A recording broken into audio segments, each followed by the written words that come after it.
Hola, bienvenidos a otro episodio de Intereses Conectados. Esta semana vamos a estar hablando de distopías feministas. Me dieron ganas de hablar de este tema después de ver la película Don't Worry Darling. Les advierto que este episodio va a tener muchos spoilers del final y la última hora de la película en general también, así que si no la vieron y les interesa hacerlo, háganlo antes de seguir escuchando. Ahora sí, Don't Worry Darling es una película que HBO Max describe de esta forma.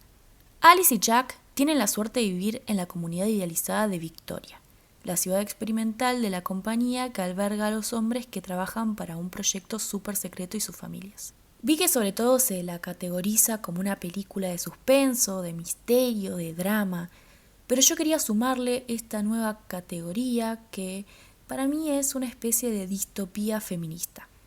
¿A qué me refiero con esto? En el episodio 30 ya hablé de qué es una distopía. Si no lo escucharon, no sé qué están esperando, pero si no se acuerdan, les refresco la memoria. Básicamente, la distopía es una sociedad ficticia, indeseable en sí misma, y es lo opuesto a la utopía, que es una sociedad ideal, perfecta y justa, donde todo transcurre sin conflictos y en armonía. La realidad es que generalmente las distopías se caracterizan por la deshumanización, los gobiernos tiránicos, los desastres ambientales y otras características asociadas con un declive cataclísmico de la sociedad. Pero yo agregaría una nueva categoría que se me ocurre, no sé si alguien más habrá hablado de esto, que son las distopías feministas, o sea, un género de la ficción que se centra en qué pasaría si el patriarcado contra el cual se está luchando tomara aún con más fuerza las riendas de la sociedad. Un ejemplo fácil para explicar a qué me refiero sería The Handmaid's Tale, el tema del episodio 69. Ahí veíamos una sociedad controlada por una dictadura religiosa que llevaba la opresión femenina a niveles extremos y muy violentos. Estos temas no suelen surgir de la nada en películas y series, sino como respuesta a fenómenos sociales, como una forma de entenderlos o de advertirnos sobre su existencia. Juana en su momento habló un poco sobre esto en nuestro episodio 26, dando de ejemplo dos películas que también podríamos incluir en esta idea de distopía feminista. La primera era El bebé de Rosemary, de 1968, que trata sobre una mujer que es violada por el diablo y queda embarazada. Transcurre todo el periodo de gestación rodeada de varones que intentan controlar su embarazo y por lo tanto su cuerpo. La segunda era de Stepford Wives. Hay dos versiones, una del 75 y una del 2004. Se trata de una mujer y su esposo que se mudan al suburbio Stepford. Poco a poco empiezan a percibir el comportamiento extraño de todas las esposas del lugar que parecieran vivir solo para complacer a sus parejas, hasta que terminan descubriendo que son todas cyborgs creadas por estos varones. Es una trama que yo diría que como poco inspiró bastante el concepto de Don't Worry Darling, pero en vez de cyborgs, porque ya no estamos en los 70s, se usa una simulación para ir a la misma idea, ¿no? Las dos versiones originales de estas películas salieron en una época de alta movilización social en el mundo, junto con el avance del feminismo y de la lucha por los derechos femeninos, incluido, por ejemplo, el derecho al aborto. Por su parte, la existencia de la remake de Stepford Wives en el 2004 yo creo que tiene que ver con la llamada tercera ola del feminismo, que hacía mucho énfasis en la violencia doméstica y otro tipo de violencia sufrida sistemáticamente por las mujeres. Don't Worry Darling sale en el contexto de un país donde el movimiento feminista se muestra preocupado por algunos avances de leyes antifeministas, como volver a prohibir el aborto o aprobar la disminución de acceso a los anticonceptivos. También retoma muchísimo las ideas de la llamada segunda ola del feminismo, algo que expliqué en profundidad en el episodio 29. El libro más famoso de esa época era La mística de la feminidad de Betty Friedan. En esa obra ella denunciaba el descontento de muchas mujeres, especialmente de las amas de casa. En líneas muy generales, porque ya hablé del tema, el mensaje central de la autora fue que algo estaba pasando entre las mujeres estadounidenses. Ella lo denominó el problema que no tiene nombre. ¿Qué pasaba? Vio que las mujeres experimentaban una sensación de vacío al saberse definidas no por lo que eran, sino por las funciones que cumplían: esposa, madre, ama de casa. Entonces estas mujeres fueron atrapadas por la mística de la feminidad. El modo de vida de ama de casa les producía soledad, depresión y otros cuadros médicos que en su momento eran calificados como típicamente femeninos. Cito una frase interesante. Cada esposa de los suburbios lidia con esto sola. Mientras hace las camas, hace las compras, come sándwiches con sus hijos, los lleva a los scouts, está acostada al lado de su esposo la noche. Siempre está con miedo de siquiera preguntarse a sí misma, ¿esto es todo? O sea, no estaban pudiendo realizarse individualmente y no recibían de la vida ninguna satisfacción personal, viviendo todo el tiempo en el miedo a estar desperdiciando sus vidas. Esta conexión con el libro de Betty Friedan no la inventé yo. Olivia Wilde literalmente describió su película como una versión de la mística de la feminidad. Esto es porque, como dije, trata de esta pareja, Alice y Jack, que viven en una ciudad suburbana llamada Victory. Jack tiene un trabajo en el proyecto Victory, que es una iniciativa secreta en los desiertos de California, y todos los varones de la ciudad trabajan ahí mientras sus esposas se quedan en sus casas ocupándose de las tareas domésticas.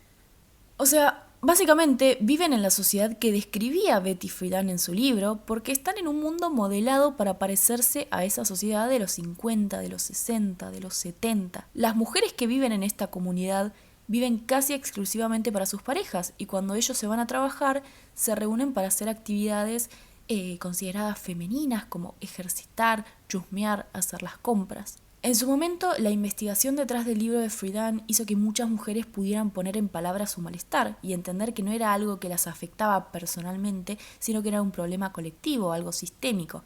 En la película yo diría que pasa algo parecido también, cuando la protagonista es confrontada por una ex amiga a quien la comunidad empezó a ignorar porque decía cosas raras. Básicamente, ella pedía ayuda, les advertía sobre la comunidad y nadie le creía. Alice de a poco empieza a escuchar lo que decía y darse cuenta de que tenía razón. Y así un poco se rompe el hechizo en el que estaba, ¿no? O sea, ya no ve todo lo maravilloso que es el mundo que la rodea, sino que empieza a darse cuenta de la alienación que vive día a día. En este sentido, otra película un tanto similar en formato a Don't Worry Darling es The Truman Show. Al igual que The Stepford Wives, las tres muestran una realidad idílica, aunque anticuada, que en realidad ocultaba una realidad siniestra, que básicamente nada era real. Otra de un estilo más o menos similar es Get Out, donde un grupo opresor básicamente se adueña de las vidas de un grupo de personas, aunque en este caso era una crítica al racismo en vez de al sexismo.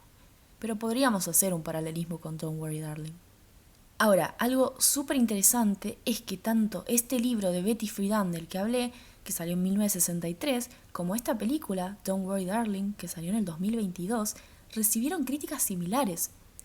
En su momento, y sobre todo un par de años más tarde, activistas del movimiento feminista de otros sectores que el de Friedan empezaron a cuestionar lo que decía en su libro. Bell Hooks, por ejemplo, señalaba que sus argumentos no tenían en cuenta las experiencias de las mujeres de clase trabajadora o mujeres no blancas en general. Lisa Trethold, por su parte, habla sobre cómo, cuando Friedan habla sobre el trabajo, lo hace en el sentido de estudiar una carrera, tener una vocación y encontrarle un sentido a la vida, de una forma como filosófica, pero no habla sobre trabajar para subsistir. Entonces vive bajo un privilegio económico que no le permite ver que la educación y la búsqueda de una vocación no son algo accesibles para todo el mundo. Betty Friedan asume que el género es una experiencia compartida y por ende que lo que sufren las mujeres blancas de clase media que tuvieran una educación superior es lo mismo que sufren todas las mujeres, pero en realidad viven realidades completamente diferentes.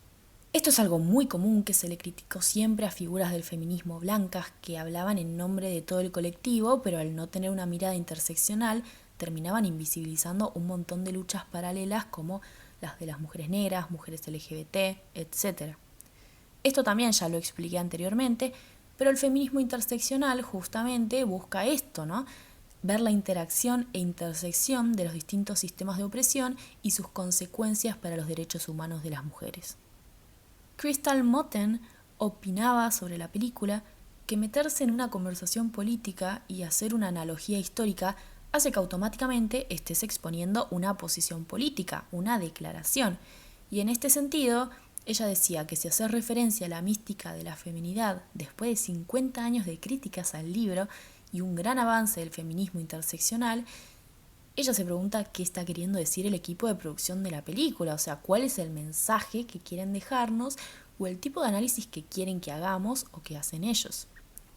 Yo sinceramente le respondo diciendo que creo que la respuesta es muy simple, no es con maldad, fue hecha por personas privilegiadas que querían hacer una película que sea una gran crítica feminista, con una analogía a los 60 y todas estas influencias de otras películas y libros que fui nombrando, pero la realidad es que no tuvieron la capacidad de hacer un análisis realmente profundo. Y a ver, acá no quiero hablar mal personalmente de, no sé, Olivia Wilde, pero por ahí quiso analizar algo de una forma en la que no pudo lograr. O sea, por ejemplo, durante las entrevistas que tuvo promocionando la película, ella dijo que la película era un gran ejemplo de placer femenino en el cine. Es evidente que lo decía por las escenas sexuales entre los protagonistas, porque el personaje de Harry Styles aparece más de una vez practicándole sexo oral al personaje de Florence Pugh, y ok, es algo fuera de lo común en la ficción y está buenísimo ver el placer femenino en la pantalla, pero el personaje está en esta realidad virtual sin su consentimiento, así que cualquier cosa que pase dentro de ella tampoco fue consentida. Pasa lo mismo cuando dice que solo vemos orgasmos femeninos en su película. Ok, pero no significa que sea una historia donde vemos a mujeres disfrutar libremente de su sexualidad, porque literalmente no están libres partiendo de esa base. Como dice Nina Menkes, solo porque una película tenga una protagonista femenina no significa que sea feminista. Y como dijo Bell Hooks, el patriarcado no tiene género, o sea, las mujeres también pueden reproducirlo porque lo tienen internalizado.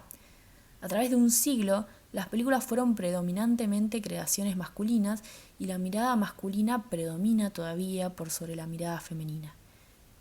Paréntesis, escuchen el episodio sobre este tema.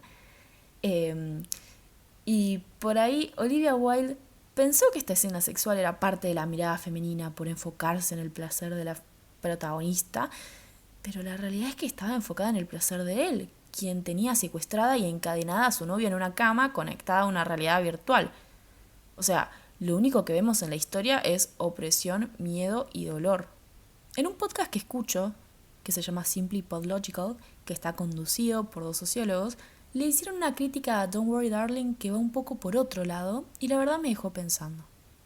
Básicamente ellos hicieron énfasis en cómo los varones que se anotaban para ser parte de esta simulación tenían que responder si antes de esta experiencia conocían a la mujer que iba a cumplir el rol de su esposa o si eran desconocidos o no tenían una relación cercana. O sea, si vos sos un varón que querés vivir en este mundo suburbano de los 50, en una fantasía donde una mujer va a existir solo para servirte, vos podés arrastrar a que cumpla este rol a tu pareja actual o literalmente secuestrar una desconocida o, no sé, esa mujer que no quiso salir con vos cuando le preguntaste. Entonces podríamos pensar que en teoría cualquier mujer del mundo se encuentra vulnerable ante esta situación, que un varón te secuestre, te someta a los tratamientos que te permiten vivir en esta simulación, te borre la memoria para que te conviertas en su ama de casa.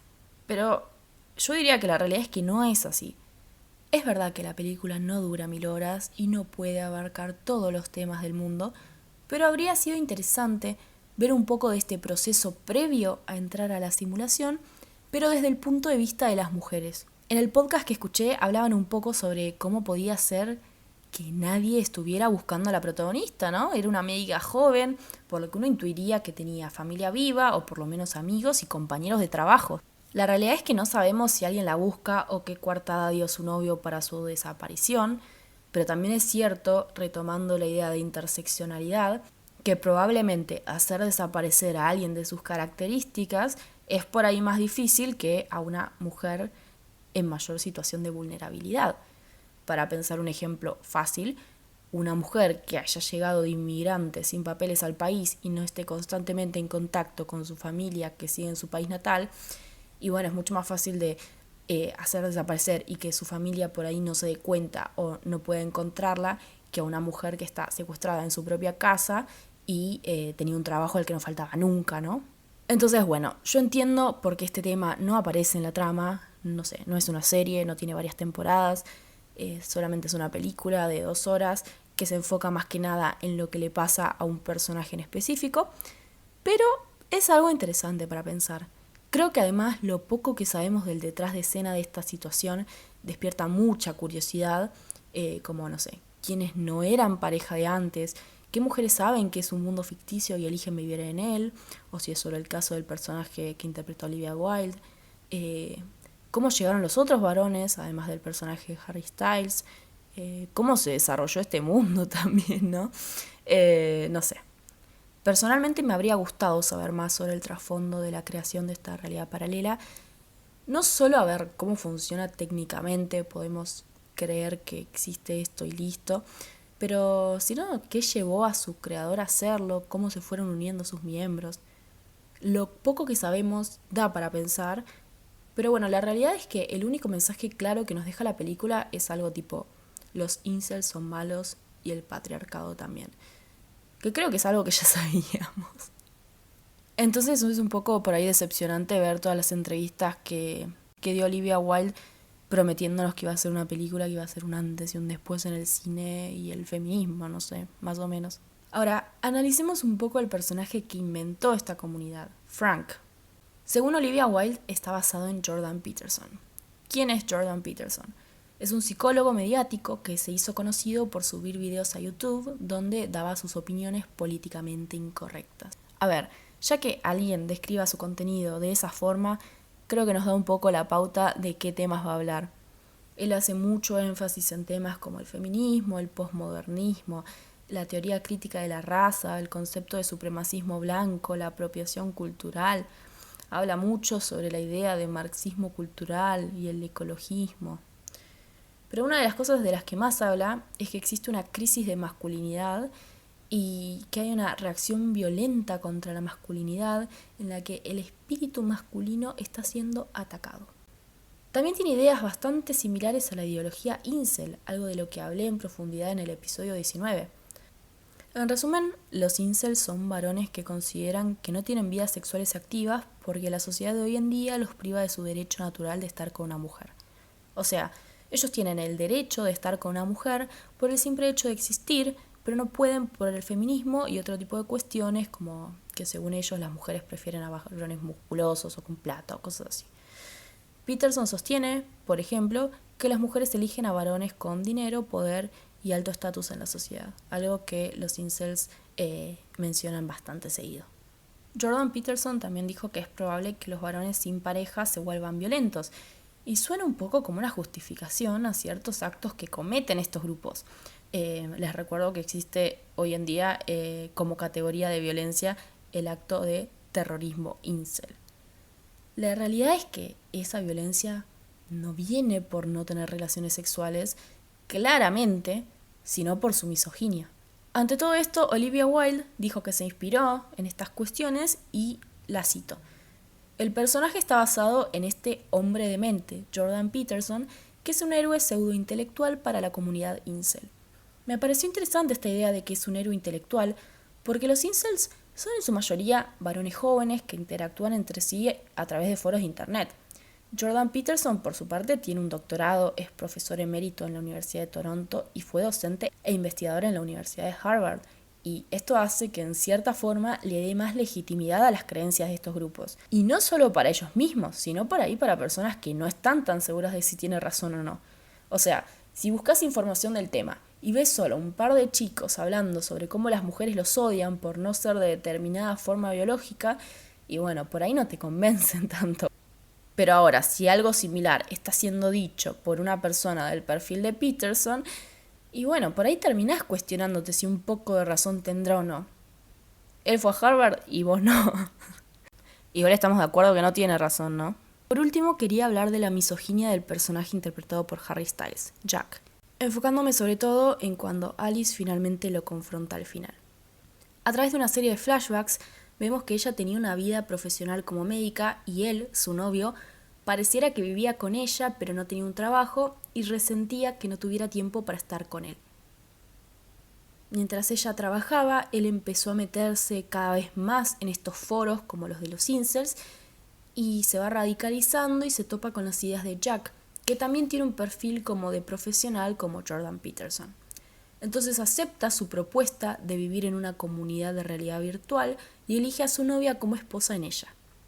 Entonces la retiene en una cama encadenada, inconsciente y constantemente conectada a este mundo ficticio. Cuando Alice empieza a recordar y entender lo que pasó, ella le pregunta: ¿qué hiciste? Y él le responde que es su esposa y la ama. Repite el discurso de Frank, diciéndole pensá en tu vida y en qué es lo que realmente querés, diciendo que él le salvó la vida, que antes trabajaba todo el día y estaba estresada. No puede entender que lo que hizo no es un regalo para ella, que le sacó cualquier poder de decisión sobre su vida y que no es feliz en un mundo de fantasía creado a la medida de varones como él. Realmente nadie niega que la vida en ese mundo se ve bastante tranquila y por ahí está buena para algunas personas, como estos varones y el personaje de Olivia Wilde que elige vivir ahí. El problema es que Alice pierde la autonomía de decidir ese estilo de vida para ella. Él elige para ella porque piensa que es lo mejor, le está ofreciendo vivir según lo que él cree que es el orden natural. En vez de ella trabajar y tener una carrera exitosa como hacía antes, ahora puede ser su ama de casa y pasar el tiempo libre con sus amigas y todo el resto del tiempo libre de él para servirlo. Siento que es un tipo de misoginia interesante, ¿no? O sea, la tiene tan internalizada que realmente es incapaz de entender por qué ella no estaría agradecida de lo que él está ofreciendo. Además piensa que es tan buen plan ser su ama de casa que ella dejaría su vida entera para poder hacerlo y el único sacrificado en el trato en realidad es él por tener que trabajar para mantenerse. Es un poco como lo que se dice siempre, que el problema no es ser ama de casa. Hay un montón de mujeres que quieren serlo y madres a tiempo completo. La cosa es que esa decisión sea tomada por vos misma y no por otra persona. Para ir cerrando, les cuento un poco qué me pareció. Yo creo que la película Don't Worry Darling es medio superficial. Olivia Wilde habló mucho sobre cómo es una gran película de suspenso feminista, pero la realidad es que no contiene tanta crítica social como para hacer una analogía sustancial y sobre todo no es muy diferente a muchas otras películas que se estrenaron previamente, como ya dije, desde los 60. En síntesis diría que no va mucho más allá, es una crítica bastante superficial, pero es entretenida, es muy linda visualmente y sí creo que te invita a pensar y profundizar por tu cuenta ciertas cuestiones. Si quieren ver otras películas de este estilo, les recomiendo que escuchen el episodio sobre el terror, que ahí fuimos hablando de varias. Ahora sí, espero sus comentarios para que me cuenten qué opinaron ustedes y nos vemos en el próximo episodio.